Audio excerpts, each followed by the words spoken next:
Nanakaw mo yung kanilang mga kaluluwa. Wala ba tayong karapatang magbuhay ng malaya? Babawi tayo. Pag di tayo bumawi, walang mangyayari. Negosyo o kalayaan, bayan o sarili, pumili ka! Nasaan? Magandang morning po sa inyo, mga kapanan. Paulit-ulit, mahirap pa rin tayo. Walang nakaangat sa batas, kahit na presidente. General, baka may makadinig. Hindi makinig sila. Pinatulungan yata tayo dito eh!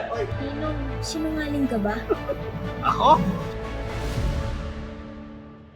He was beginning his career in stage and performing arts. And he auditioned for my first full-length feature film entitled Bayani in 1991. Took many years again before I got to work with him, but it became really fruitful kasi that was Anino, the short film that won the Palme d'Or in 2000. So we shot that short film in 1999. He was with two other great actors, no? Si Ronnie Lazaro and of course the late Eddie Garcia. It was quite a privilege na nagkasama sila dun sa pelikulang yun.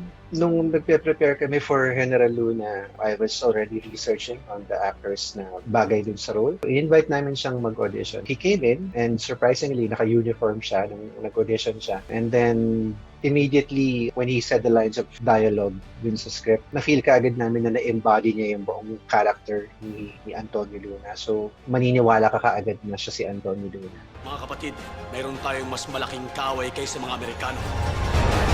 Ang ating sarili. Parang no contest na nung pumasok sa kwarto, siya na kaagad si Antonio Luna.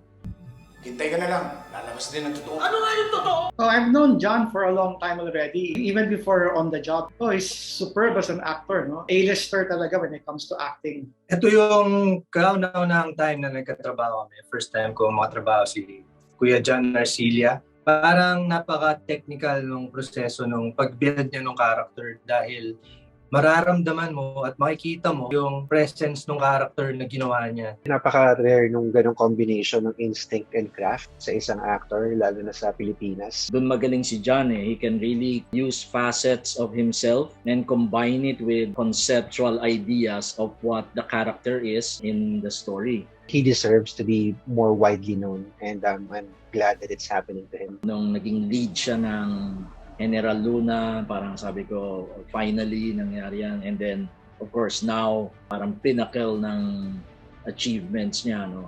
Na nananalo siya ng Volpe Cup Awards sa Venice Film Festival for OTJ2, no? Nakakapangilabot at nakaka-proud na isang Pilipino nakatanggap ng ganong kabigat na award na talagang yung mga iniidolo lang namin, yung mga nakakatanggap. He's really one of the best actors we have right now here in the Philippines and right now in the world. Popa Volpe for Best Actor. John Archila in the film On the Job, The Missing Aid by Eric Marty. The name of John has been at the top of the list of the candidates for this award. In the end, it was Arcija who prevailed. I am personally very impressed by the strength and energy come from Arcija acting. And I would like to say that it's also the very first time that a Filipino actor manages to win an award in Venice. I truly believe that Arcija is the Al Pacino of the Filipino cinema. Eric Matti would not have been able to realize Missing Aid without the essential contribution of John Arcija. I wish that maybe next time he will be able to be in Venice. Very proud for John. I'm really happy and I'm very proud of Filipino talents talaga. And I hope it serves as an inspiration for other artists to actually try to achieve what he's achieved, no? And at least it sends a signal that the Filipino actors can be the best in the world. Always grateful to you, so I'm very happy for you and I hope you get to show the world more of your talent and what you can actually do. So congratulations.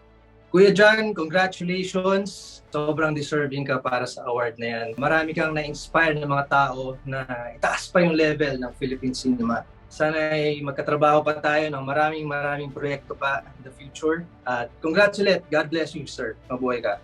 John, I really congratulate you. We were always talking about things like this, no? And we know that awards are not really the the ultimate goal, but it is in fact an affirmation of your achievements. You truly deserve this for giving recognition to the Philippines in the international arena.